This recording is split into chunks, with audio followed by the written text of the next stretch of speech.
welcome to Zion's Banner. I'm turning down my mic to make sure everything works okay. Here too. And I should have the sound down.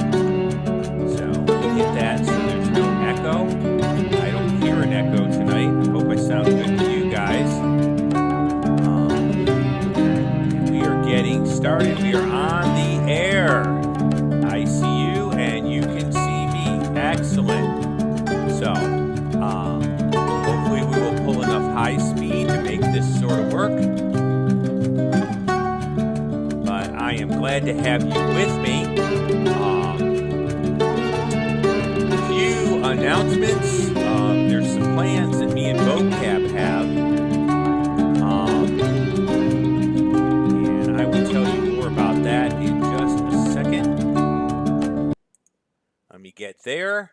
Of course, I have all the cool, neat folks that are usually tuned in. If you are new, though, I want you to hit the subscribe button. I'm getting together with vocab, but we'd like to get this monetized. We have a long way to go. We're just starting out here, but it would really be cool if that worked out. And so I'm kind of going to bring on board the Facebook folks in just a sec here and let them know what's going on. I'm going to start live there. But as many likes, you guys have been great. We're getting more subscribers. But Facebook has this thing about how many people you need to go ahead and subscribe. Of course, the website is up there as usual, and so you can see that. And that's a usual part of things. We want to make it better, so I'm gonna continue learning from vocab the things that I don't know. Hey. Okay. That's interesting. So I'm paying attention to the live chat too. Let me tell you a little bit about the upcoming stuff here. Let me give you the update, the scoop. Yes, it's almost First Friday time. That means that I will be getting out on the streets. So my hope is to connect with some other brothers and sisters and go ahead and share God's big story on the streets. And so that is the plan Friday. I'm going to ask for prayers out there. I have an ordination council that I need to be on, and it's a chance to make much out of Messiah by answering some folks who are fellow brothers in clergy as to what I believe and working that out there. And it's just a great opportunity for me. So I'm excited about that opportunity. But that will be Saturday after First Friday. So it's going to be a very, very full schedule over the last part of this week. But I am excited anyway. Whoops. There we go. We're going to start talking about tonight's lesson, but I want to run something by you. I'm talking to vocab. There's a gentleman named Asher Mitzah. I probably mispronounced it. I do better when his name's right in front of me. He's kind of a weird rabbi, and he believes in a Torah-only Judaism. And so vocab was interviewing him, and vocab called me, and we were discussing it. And what I want to do is take some clips from the interview. He was supposed to talk about turning Jews away from Kabbalah, but he didn't discuss a lot of that. He discussed some of that. And so me and vocab are really trying to put together something where he would come on my channel and we do a special event where we look at Rabbi Asher's teaching, what it means for us, and is he really representing classical Judaism or not? So that would dovetail with what we're doing tonight. And so I wanted to kind of run that by you. And so you are welcome to think that over and give me feedback. And we're going to move into, we're going to move into tonight's lesson.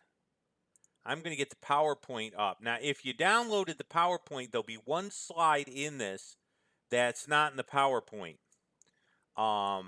It's not a big slide. It's because of where, yes, Roxby, that would be Rabbi Asher Mitzah. Yes, I would love to do that. I'm getting together with Vocab. We're going to try to put it on my station, but here's what we got to do. We got to use either Google Hangouts or we're going to have to use Skype and YouTube at the same time. So we are getting it together and we're hoping to do a good big collaboration thing, not on his station, but actually on mine. So I'm real excited about that and deal with some of the stuff he threw out in terms of Judaism, and he reduces the canon to just the 5 books of Moses. So I thought, man, that's got to be addressed, and so I really want to address that, and so that's what I'm looking to do. So, okay, tonight is the law and the believer. We're going to talk about Jewish law, but we're going to also talk a little bit about the law and the believer. Now, we're going to focus on well, let me give you how Jewish law comes to be, first of all.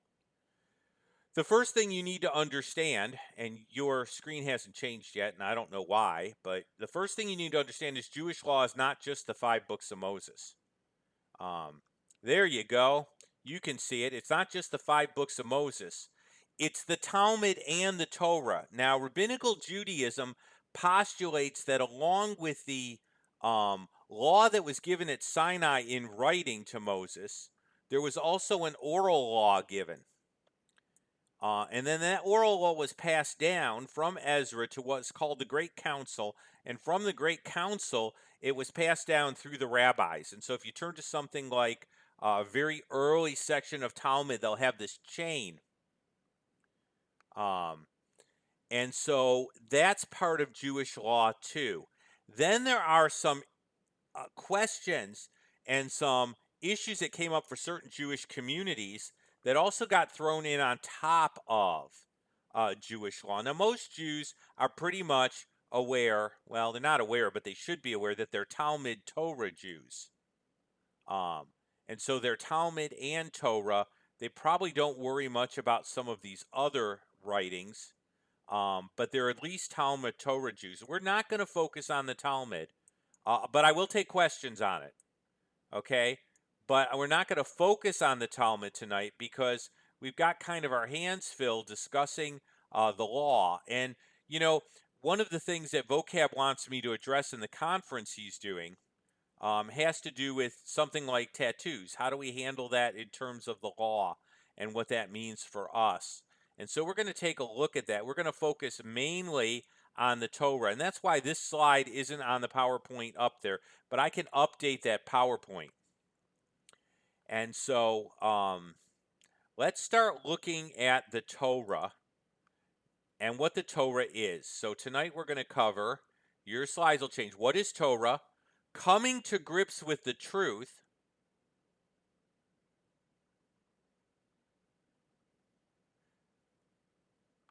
I just got a question that I'd love to answer from Roxby. But there too. Yes, I'm doing the conference that Vocab is doing. I've been asked to speak on 2 topics. It's the Urban Apologetics Conference coming up in March. He's going to give me some stuff, and I'm going to go home and promote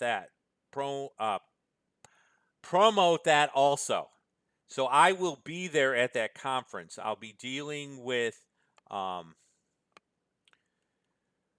kind of dealing with the law in terms of Sabbatarianism.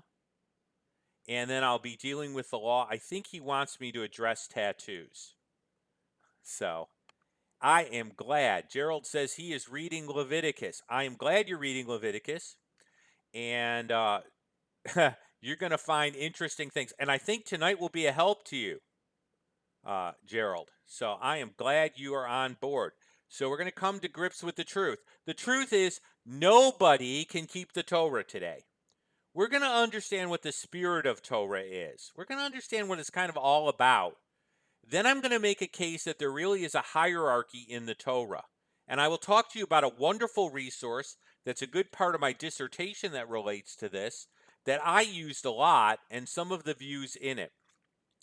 Then we're going to talk about the pattern of Torah. This is the indicative imperative pattern. And this is so cool. When you start applying this to scripture reading, and you start looking at this, it's going to be very exciting.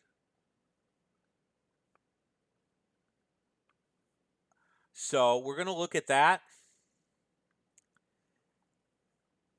And then we're going to look at an example and we're going to go ahead and apply it. I am glad to see some more visitors tonight. Hey, guys. Thank you. Lily R., Star Blaze. It is good to have you on board. So we're going to keep moving along here. Okay. We're going to discuss first what is Torah. Now, this is important because Jewish people don't have the same view of the Torah that you do as far as the way it's usually put. And some of the terminology has come out of the Protestant Reformation.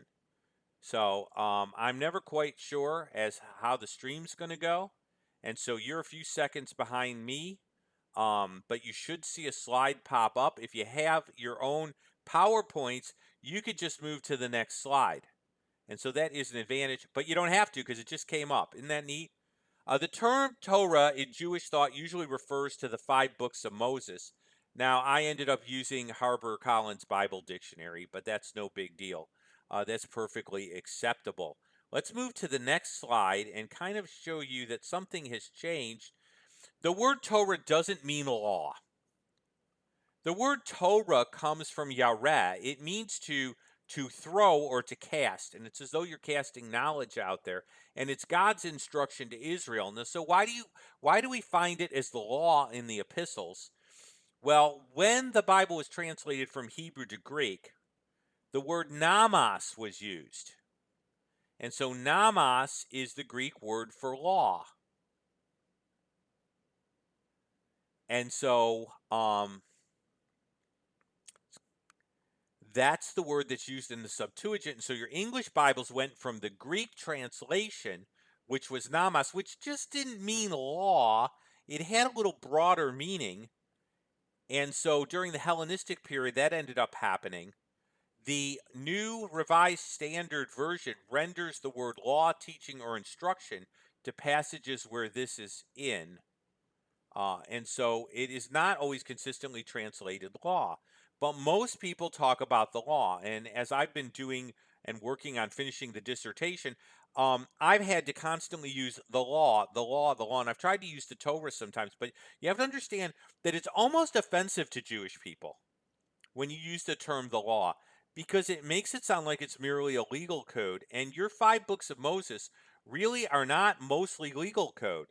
I don't know how many of you spent time in Sunday school, but if you heard about Noah and the ark and you heard about creation, that's all in Torah. That's all considered Torah by the Jewish person. And so it never really is in their mind just a legal code. And so that's kind of why that's almost resented in Jewish circles, because it sort of reduces it. Now we're going to talk about coming to grips with the truth. How much of the 5 books of Moses can somebody really keep if they wanted to? This is a very important point in Jewish objections. This is a very important point even with the black Israelites. If you can really pin them down, and I know what their answers are, okay, but if you could really kind of demonstrate the amount of the law that can't be kept and how you can't just jettison the sacrificial system and then say, well, we're all good. Okay, and the rest of the law can be kept, and how we have to deal with it. Let's talk about it, okay? Let's talk about there are 613 commandments that are inferred from the commandments in Moses. In other words, when you look at the 5 books of Moses and you look at all the types of commandments there, and you counted them and you kind of made allowances for maybe repeats of the same thing, you'd end up with about 613. And so even in the add-in that Logos has, they count the 613. Traditionally, I remember memorizing it as a kid in Hebrew school. There were 613 commandments. 303 cannot be kept today. It's not even available to keep them. That means that only 49% of the law is even available to keep. So if you were to perfectly keep the law, which you cannot keep, you could only keep 49% of the law anyway. So what's that in a normal class? What grade do you get even if you could keep it all? And so you need to understand that from the very beginning in here. Now, I took it from the sections. Now, the Logos software has a really neat thing called the commands of God, and it even allows you to break down these commandments into different sections, okay? Obviously, with no temple being there, you cannot assemble for the Feast of Tabernacles. It is not possible to do. I can go to Israel. I can't go to the temple because the temple isn't standing. The king of Israel doesn't handwrite a scroll of the law anymore. Okay, there's no king of Israel. Israel has a Knesset because there's no Davidic king that can take the throne right now. So the king of Israel doesn't write a scroll anymore. So that's not done. Let's look at some of these other ones here. This is why I get a kick when someone says they keep the law. If we deal with Rabbi Asher Mitzah's Torah Judaism, we might touch on this, but I want to deal with how he reduces the canon to just the 5 books of Moses, because I find that problematic and I find it interesting. And his views is related to Judaism, but there's even a problem with this. Now, when I talk about the valuation of a person in Leviticus 27, 8 9, it has to do with what sacrifice had to be given to redeem a person. And so that's why that's there. We could talk about the valuation of beasts, the valuation of houses, all of this tied to the sacrificial system. This had to be paid to the temple. And so this cannot be kept. None of this can. The restitution required for sacrilege is a sacrifice. The first fruits of the plantings cannot be brought to the temple. No Jewish person can bring the first fruits of their land to the temple. It's not there. The gleaning for the poor. Now, there's actually a group that wants to start allowing the gleaning of fields by law in this country. I don't know if you're aware of it, but their argument is that the poor should have access to the fields and farmers should give the gleanings to the poor. But they actually exist. They think that this is a humane law, and so they'd like to get it passed in the United States. Um, you have the defective grape gleanings, you have the heave offerings, you have the first tithe, you have the second tithe. By the way, Jewish people in Temple Judaism, they didn't pay 10%. They paid upwards of 23% to the temple, interestingly enough. And so I'm not against giving to the church. I would just prefer that we were all gracious, cheerful, hilarious givers, as Paul says. But really, if you try to reduce it to a 10%, you had tithes and offerings. And so that didn't even count. And there are others here that are just listed. Resting the land on the sabbatical year. Now, we used to rotate crops and do stuff like that, but the point is that it's not legally required and it can't be accomplished the way the law says it can be accomplished. Okay, so what you need to understand is that even if you tried to reduce the canon to Torah, like Rabbi Asher does, you could only keep 46% of it. And that would be on a good day. And by the way, that's one of the reasons the Talmud had to be offered, because the temple was destroyed. And the rabbis full well understood that they couldn't keep Torah. And so, in understanding that, there had to be a way to deal with that post temple Judaism. And so, you have the Talmud. But the reality is that Torah Judaism can't even be kept. And so, that's an important thing. And it also gives you some insight as to the Talmud and why the Talmud's there. The Talmud was an attempt to keep the people together and kind of construct a Judaism that was post temple destroyed Judaism that was capable of being done. Now let me talk to you about what I mean by the spirit of the law. I think if you get this, I mean this is worth this and then the indicative imperative pattern are worth the price of admission tonight.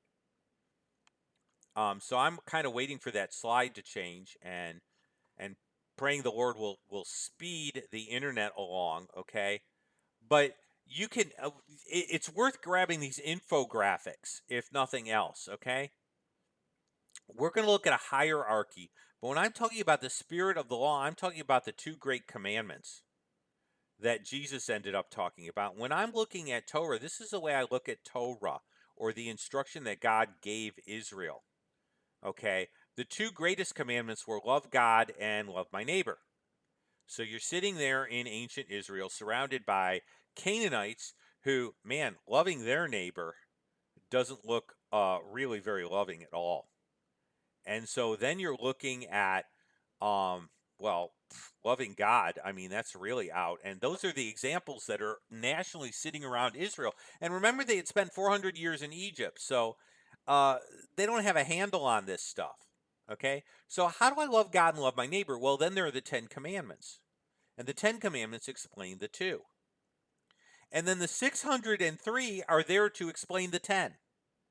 Well, how do I love my neighbor? Well, if my bull gores my neighbor, what am I supposed to do? And so the 603 explain the 10, which explain the 2. So when I'm talking about the spirit of Torah, I'm talking about the top of the pyramid there.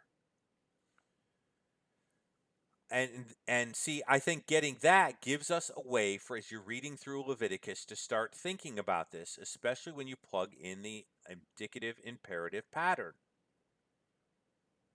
And so that's what I mean by the spirit of Torah. So I could say, oh, I'm almost tempted to take some of these questions. I'm switching it over, okay? But I'm going to show you kind of how the 10 relate to the 2. Because this is really easy with the 10 commandments. Okay, but the 10 explain the 2, and the 603 explain the 10, and so that's kind of the function of Torah. And so let's look at this infographic. I kind of hope it comes up.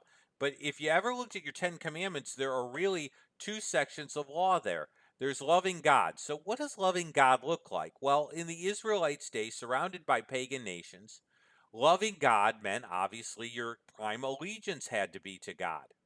And so there could be no other gods. And you couldn't misrepresent God. By the way, idolatry is not simply about making statues. Idolatry is about any misrepresentation of God. And so you couldn't misrepresent God. No idolatry. You couldn't misuse God's name. I don't know if you're familiar with Dennis Pranger, but Dennis Pranger observes, he has a thing on the 10 Commandments. Now he has a little tiny flash drive. Dennis teaches Torah. I don't know that Dennis should be teaching Torah, you know? I'm not quite sure about all that. Radio conservative commentator teaches theology. Maybe. But I'm a little. But he does make a valid point. Taking God's name in vain is misusing God's name. And he says, well, it's doing evil in God's name. Well, I think that's. I don't buy that it's just doing evil in God's name, but you can see that those first commandments all deal with loving God. Dealing with your neighbor deal with the things like no adultery, no lying, no stealing, no coveting, and no murder. It's very hard to love my neighbor while I'm killing my neighbor. You know, and so I can't really go ahead, kill my neighbor and love my neighbor at the same time. And so that's how I can look at the 10 commandments, and I could look at those basic commandments, and then I look at these as examples or clear duties that run off of these 2 commandments.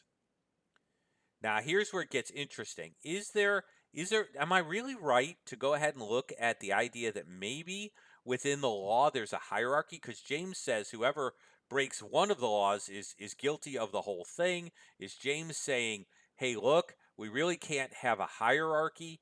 I don't think that that's James's point. James's point is a violation of any of the commandments makes you guilty of breaking Torah. That's James's point. James, I don't think, is saying that all commandments are the same or that there isn't a spirit behind the commandments, because he talks about the royal law.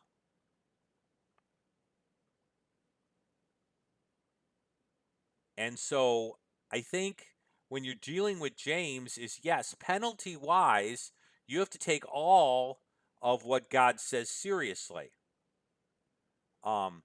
But is he disallowing a hierarchy? Well, let's examine this a little bit more. First of all, the rabbis actually have to deal with a hierarchy as far as the law. And so I decided to do a little bit of work here, okay? Now, the rabbis never ever hierarchied the law, okay? But they did implicitly rank the commandments in a sense, but they didn't outwardly say, here's our list of the commandments in their relative rank. Because they didn't want Jewish people picking a certain commandments and ignoring other commandments. They wanted them keeping the whole law. And so in order to do that, they never explicitly ranked the commandments, but they implicitly ranked the commandments. By the way, the 10 Commandments used to be recited as part of the synagogue liturgy. And they got taken out, and we'll see kind of how they got taken out. But did they implicitly rank the commandments? Now, I pulled from the Babylonian Talmud here. This is a midrash out of the Talmud, and look at this. There are things which benefit of which the person enjoys in this world, while the principle remains for him in the world to come. Deeds in honor of mother and father, performance of righteous deeds, acts which bring peace between man and his fellow man. But the study of Torah is more important than all of them taken together. Well, that's sort of giving a hierarchy, isn't it? That indicates that the rabbis implicitly gave a hierarchy. And they did this with several commandments. By the way, this is the New Testament backdrop. When Jesus is asked which commandment is the greatest commandment, it's because rabbis did do things like this and indicate a hierarchy. And then Jesus, responding to the rabbinical schools of the day, says, no, this is the way to really understand Torah, according to the spirit of Torah. And these are the two greatest commandments. And so Jesus gives us the spirit of Torah, and he gives us the fact that there seems to be a hierarchy in several places, but we're not there yet. Did the rabbis do this? Yes, and Jesus interacted with this sort of discussion. Okay? This is an interesting one. It came up that if Jews were under persecution, which laws could they break to save their own lives? Okay? And so in Sanhedrin 74a and b, this is Talmud, this is Jewish writing, one may break any commandment to save a life except the ones against adultery, sexual immorality, and murder, 3 of the 10 commandments. And so he said, look, if you're under persecution and you or your family is going to be killed, what can you do to save their lives, under extreme circumstances? And they said, well, all the commandments could be broken except idolatry. You need to die on that sword. Sexual immorality, you need to die on that sword. And then murder, you need to die on that sword. That's the ground you can't give up no matter what. But in doing so, they were making those 3 commandments of a hierarchy or higher than the other commandments. And so implicitly, the rabbis do give a hierarchy, but they never wanted to explicitly do it because they didn't want to let anyone off the hook as far as the rules. So where do the 10 Commandments fit in Jewish thought? Now, if you go into a Jewish home, you'll often see the 10 Commandments listed in Hebrew, either their first letter or they'll be listed in sort of an abbreviated form. But the place you'll never find the 10 Commandments is in the Jewish prayer book. So the rabbis seem to indicate a hierarchy. It's a fascinating story as to how the 10 Commandments got taken out of the prayer book. Okay? The reason is fascinating. I'm going to give you the reason behind this, okay? One of the sages is talking in the name of one of the sages. That's the way they did it. And he wished to recite the 10 Commandments in this manner, even in the provinces, but soon abolished them because of the arguments of the Minim, that the 10 Commandments were the only valid part of Torah. So what happened here that's so interesting is the 10 Commandments used to be recited by Jewish people, but then this group called, or this collection of groups called the Minim came along, and they said the 10 Commandments were the heart of Torah. And the rabbis didn't want Jewish people not following the rules they made up around the other rules. and the other rules. So they said, okay, we have an answer. We're just not going to recite the 10 Commandments anymore. So then you ask, who are the Minim? Well, look at this. Jewish JPS Guide to Jewish Traditions, removing the 10 Commandments from the daily service in opposition to Paulinian Christians who accepted them but rejected the authority of other Torah laws. So this is what happened. The believers who were part of the nexus of Judaism in their day started saying, well, the 10 Commandments is really the core of it, and the 603 sort of explained the 10, and the rabbis were like, oh no, Jewish people won't keep everything anymore, and they won't keep our rules around the rules either. And so let's go ahead and do this.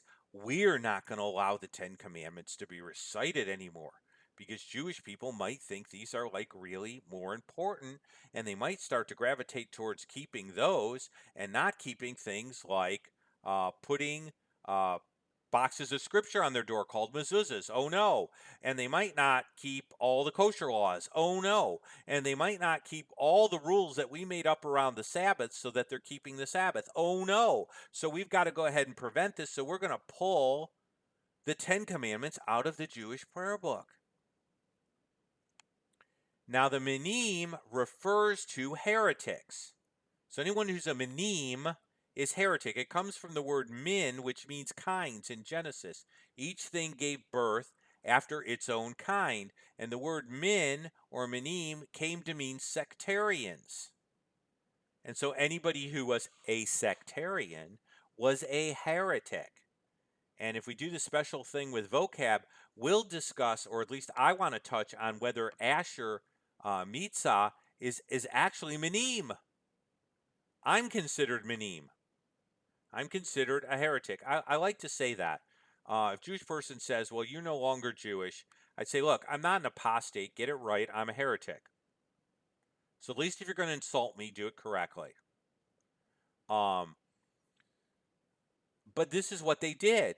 Paul focused on a certain part of the law, and they didn't like it.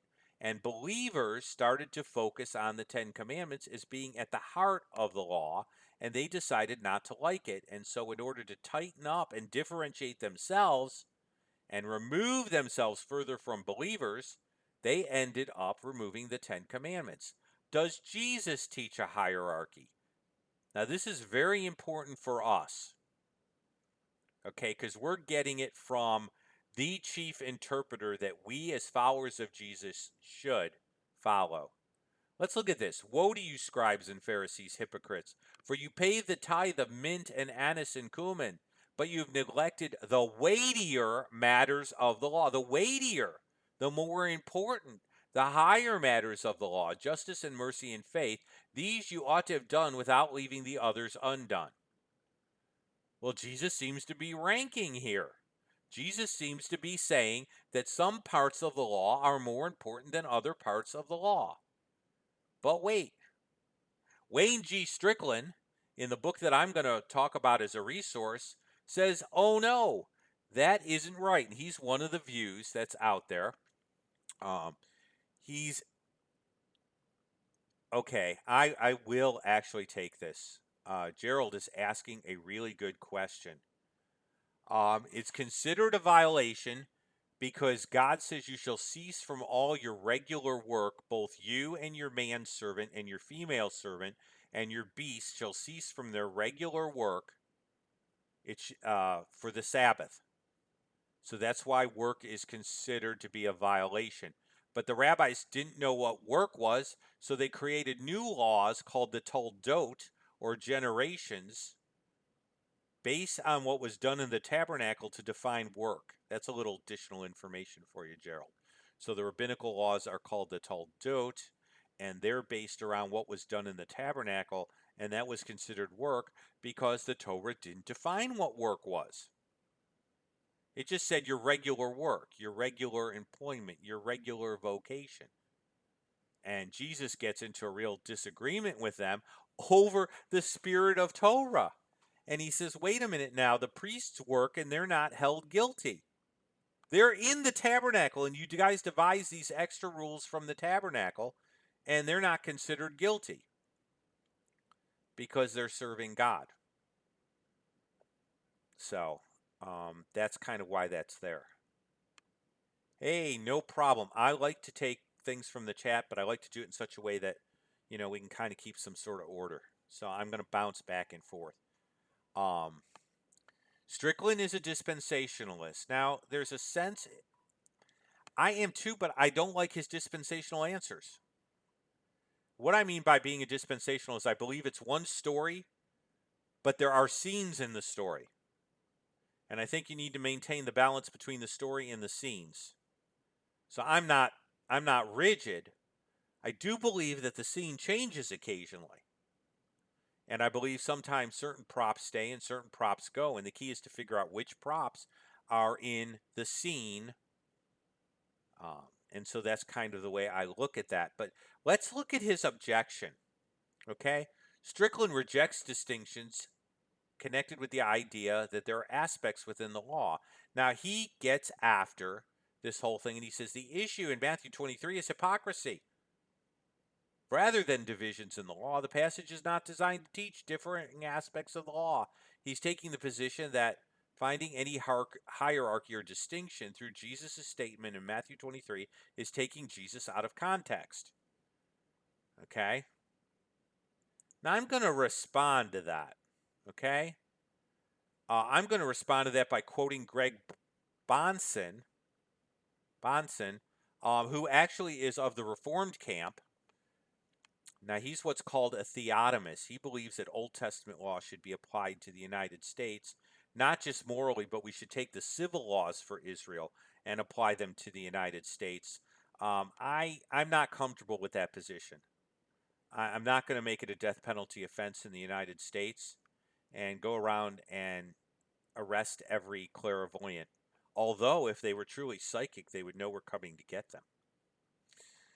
So, Bronson points out in his section, in his view, the case for a monolithic law that refuses to recognize Jesus' ranking of moral law above the other laws as being of greater weight or significance and importance must now be scrapped. Indeed, the claim that the law of the Lord in all its parts, as now, cease to be valid because of Jesus' perfect fulfillment of the ceremonial part of the law, of which is curiously claimed to be indivisible, must also be abandoned in the light of the teachings of Moses, Jesus, and Paul. Now, let me break this down for you. Obviously, we can't say that everything in the law can't carry over into the law of Messiah. We can't say that everything is invalid. Can I kill? No. Now, you could say that's repeated in the New Testament. Yes, it's repeated in the New Testament, but it didn't start in the New Testament. It's obviously been carried over from somewhere. So, can we really say that it's no longer of any valid? Look, marriage is a big one. Okay?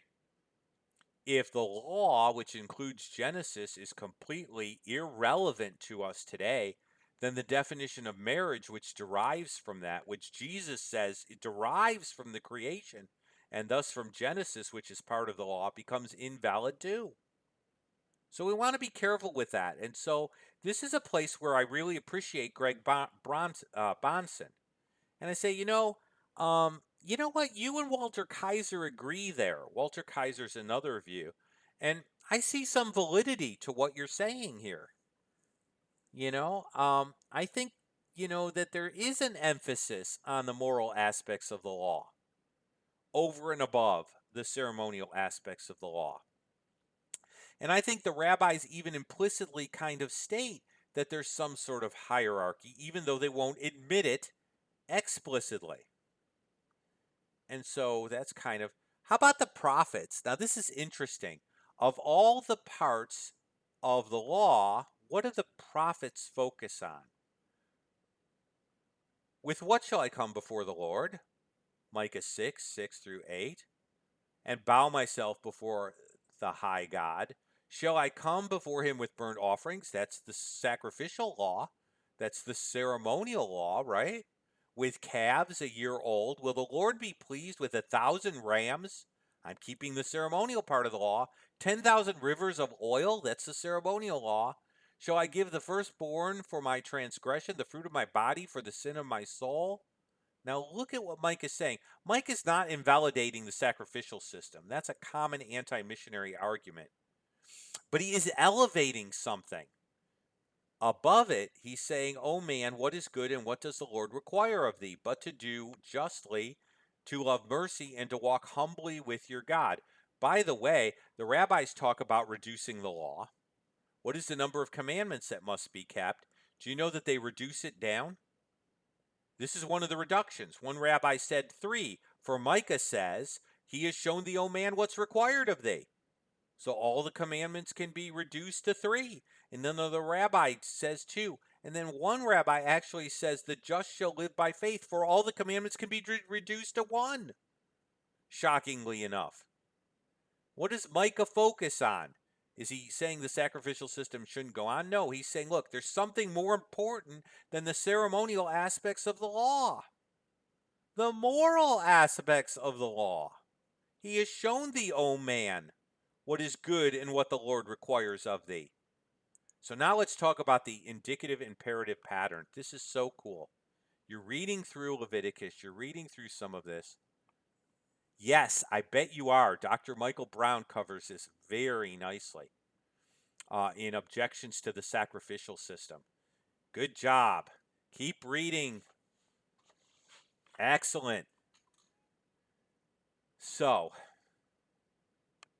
I like to do this. All goodness is found first in God and then to be reflected in people as their image bearers. Our job is to bear His image and to display His image to His creation. So, principle, precept, attribute of God. This is so cool. Okay? I mean, this should be almost taught to parents in Christian child rearing. Tie everything back to the character of God. So let's look at an example here. Let's look at the kosher laws. Okay? Here's the kosher laws. They seem very arbitrary. Okay? And let's look at this example here and kind of put this in perspective. You shall not make yourselves abominable with any creeping thing that creeps, nor shall you make yourselves unclean with them, lest you be defiled by them. There's the command. Oh, so what's the precept? I, the Lord your God, you shall therefore consecrate yourselves, you shall be holy. So the principle is holiness. The precept is the kosher laws. Therefore you shall not defile yourself with any creeping thing that creeps on the earth, because creeping things were not kosher. What's the attribute of God that's connected with the precept of being holy? I am the Lord who brings you out of the land of Egypt to be your God. You shall therefore be holy, for I am holy. Now watch what we did. We went from command to principle to precept. From command to principle to attribute of God. You know what this would do for child rearing? Dad, why do I need to clean my room? Because God is a God of order. Therefore, you are to reflect Him. Now, does that mean my desk is perfectly clean? Fortunately, your cameras can't see my desk. Okay? I'm not perfect at that. But the reality is, it's there for a reason. The reason young people have trouble is they can't connect the commands or moral rules to anything. They seem totally arbitrary to them. But if they're tied back to the character of God and we use a theocentric ethic or a God-centered ethic, we're good. Okay. Now, there's a lot to go over. Jewish canon, if we go with the special broadcast, we need to understand, what does the book of Hebrews say? Um, about about the changes in the law. Is it just centered around the sacrificial system in Hebrews, or does that change in priesthood even affect the ceremonial law? And so we're going to probably get into that on top of that special broadcast and talk about the view of Hebrews and what's going on in Hebrews and why this becomes so important. And is it just restricted, or does it seem that the ceremonial law is connected the Jewish holidays and stuff are connected to the sacrificial system, so you can't separate them so easily. That's on top of possibly doing something on Rabbi Asher Mitzah, and I would love to just deal with his theology because it was fascinating listening to it. Um, it has been so good to have you folks here. I could take some stuff from the super chat. Lots of luck with lots of laughs with the room, huh? Um, that's probably true. But I think it makes real sense to talk to a young person about purity and marriage as being reflective of God. And this really answers the homosexual debate too. Okay, do you think the Epistle to Hebrews is prophetic? Um, ooh, I'm trying to understand what's meant by prophetic. Like it hasn't happened yet. Could you clarify that, Gerald? Do you mean like it hasn't happened yet? Help me understand what you mean by prophetic. I'm going to give you a second or two to type because I'm not understanding the question. And I want to understand your question to answer it correctly because I'm not understanding what you mean by prophetic. Um, but I'd really like to. Okay, I'm kind of waiting for Gerald to clarify that because I think it's a good question. Maybe I'll just kind of tell you kind of what I'm thinking with Hebrews. Hebrews was written right before the temple was destroyed. And so if you mean it looks forward to the temple destruction a few years later and it's prophetic in that sense, um, I think you might be able to say, well, it's looking forward to a future event. But I think it's terribly practical for the Jews that were existing at the time that were tempted to rely back on the sacrificial system. And so in that sense it's practical. And it was actually set up as a series of sermons. It has application after Christ returns. Wow. Um, do I believe that there'll be a reset up temple? Yes. Do I believe that temple is because Christ's sacrifice is not enough? No. Do I believe that temple is to purify uh, the temple precincts? The sacrificial system purifies the temple precincts because you have individuals that don't have their glorified bodies appearing before the Lord. Yes, I do. That's one of the reasons for a restored temple that Dr. John C. Whitcomb gives, is that you'll have the nations coming up to Jerusalem. They'll be saved, but they won't have glorified bodies. They then end up having to be in the temple precincts. In being in the temple precincts, they would defile the land. If you read Ezekiel, it keeps talking about defiling the land. And so they will still have their sin natures. And so to appear in the living, blazing presence of the Lord, um, you then have to cleanse the precincts of contact with sin. The other reason is that Israel doesn't have communion. So you and I understand a lot about Jesus' sacrifice, but a restored temple will point to the sacrifice of Christ. And so I think it has application in the sense that Jesus will be the ultimate priest, but I don't believe that it spiritualizes the passages in Ezekiel necessarily. I hope that helps.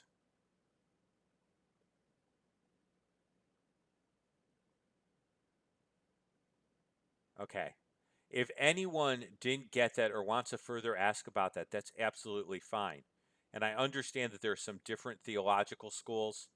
I don't think vocab would see a future temple being set up. And, I understand, we're dear brothers and fellow workers together. We're going to see some things differently. So I don't want to make myself the only voice in Christendom. That's just my view, because Israel doesn't have communion and they're going to need a visual again because they've just kind of come to faith, and I've got that visual of the Lord's table in front of me, and it's really important. And they've been thousands of years without it, so it's going to become kind of important that they get a visual in front of their face during the millennial kingdom. So that's my take.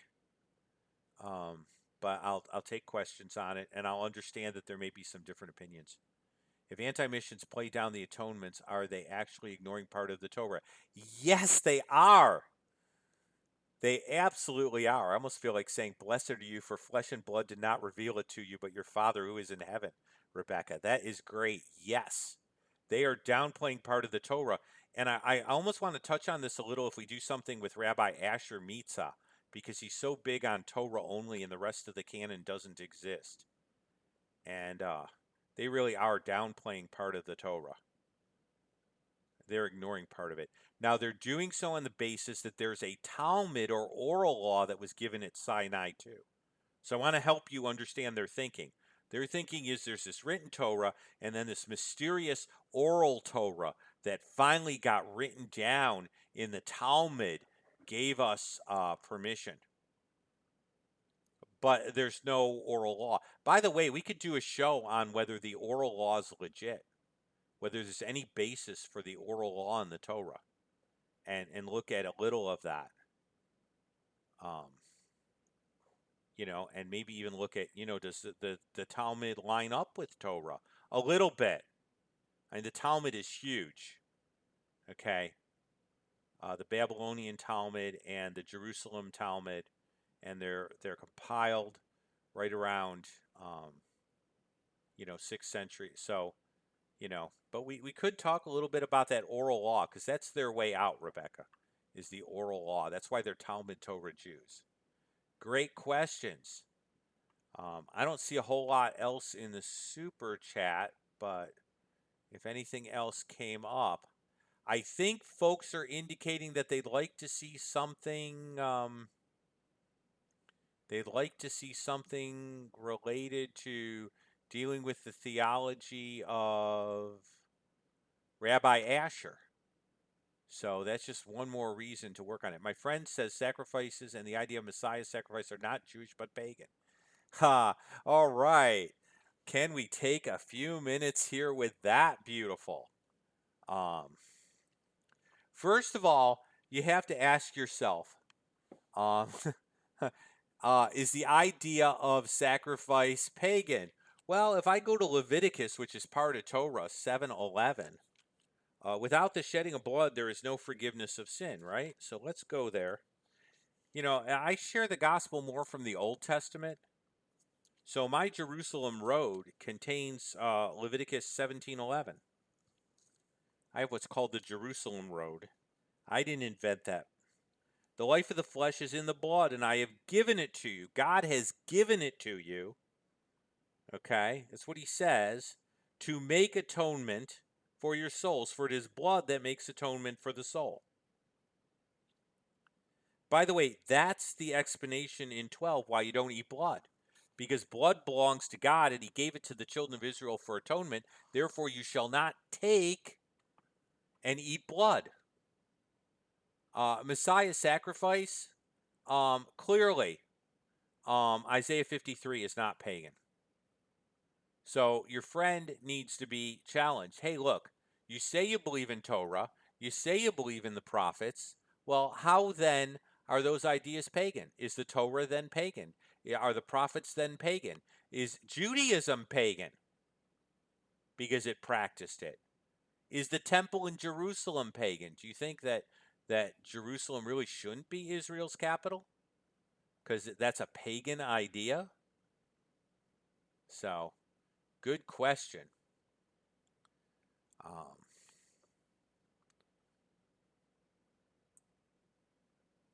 all right.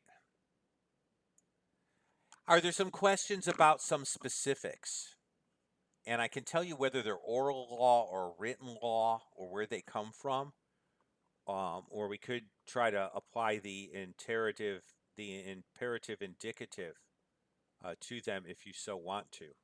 I mean, that's fine too. But you may have questions about in and outs.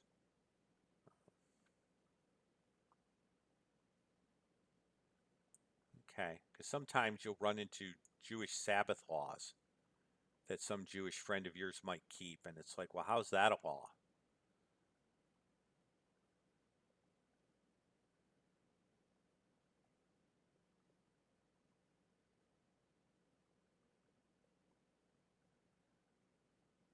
Okay.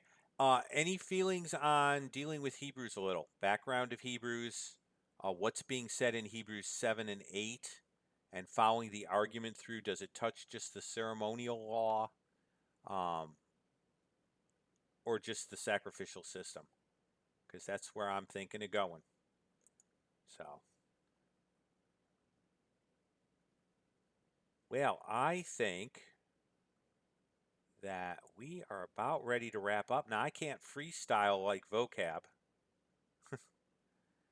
Some of us just don't have those sorts of abilities. I've written poetry, but I don't have a poem for this week, so we can't end with that.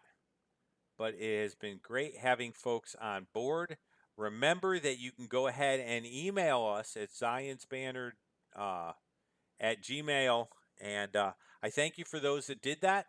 If you're email inclined and email excellent, you can go ahead and do that. Oh, does the Sabbath apply to Christians? Me either. Wait a minute. Um, woo. I'm going to have to answer that Saturday. Here's what I would. Okay, is Paul just an undisputed author? Wait a minute. I got to take one of those at a time here. The concept of worship applies to Christians. Believers began to gather together after the Sabbath. Remember that they were in temple all day, so they got together. And so they got together, and we deal with what's called the Lord Day. But as far as the Jewish Sabbath, it was never regarded as binding on Gentiles anyway. So my answer would be, since the rabbis didn't include it in the Noahide laws, they couldn't have thought it was very important. Since believers began together to worship the Lord aside from the Sabbath, that's a good reason for believers to continue to do that. They did it at the beginning, and God had no problem with it. Can a doctor who works on Sunday go to Wednesday worship service? I really hope he does. And that's the way I understand. Is Paul the undisputed author of Hebrews? No. Paul is not the undisputed author of Hebrews because he didn't sign his name. That's why Hebrews was almost not accepted into the canon. But wisely enough, the churches all recognized that it was divinely inspired. It elevated Christ and it was consistent and that it was inspired, so they did that. So he is probably the author, but he isn't undisputed. Okay. Are we supposed to keep the feast days? That's something we're going to hit a little with Hebrews. Is the sacrificial system so separated from the feast days that you can argue that you're supposed to keep the feast days in Hebrews because Hebrews never touched upon them? I'm going to argue it like this. Are they good spiritual lessons? Yes. Are you obligated to keep them? No. And that's what I argue in my dissertation, by the way. My dissertation's on the one law movement, and I'm working on finishing that. And I argue that forcing the entire church to keep the feast days is not good exegesis given Romans 14, Colossians 2, Galatians, and then the book of Hebrews. So, now, Sean, that's what I would end up saying to that. I am opposed to the one law and the two house movements, which are very big on that sort of thing. And I think they create massive trouble for the church. And I think they devalue Jesus as the giver of a new Torah, the Torah of Messiah. And they also don't make Jesus the Lord of the Sabbath. All right. Well, thank you, David the Kid. Thank you for the comment about an edifying stream. I am excited for you guys that tune in. We do this special thing, guys. Hopefully, we'll even pull more people in. I'm looking forward to trying to set this up so we can look at this interview that Vocab did and have him on to give some background and then talk about the theology of Rabbi Asher. because his theology is really kind of fascinating to me. Well, I think we're good, but if something's pressing on someone's heart, um, I don't want to cut us off. But it looks like everybody's pretty comfortable, and so I think we're going to end up saying shalom for tonight. And I look forward to seeing you, and I look forward to you joining in on the special thing that me and Vocab are thinking of doing. I got to get together with him, and we got to like sync. But we're looking at a collaboration on my channel. So until next time, this is Zion's Banner. Thank you all for being faithful, and shalom, shalom.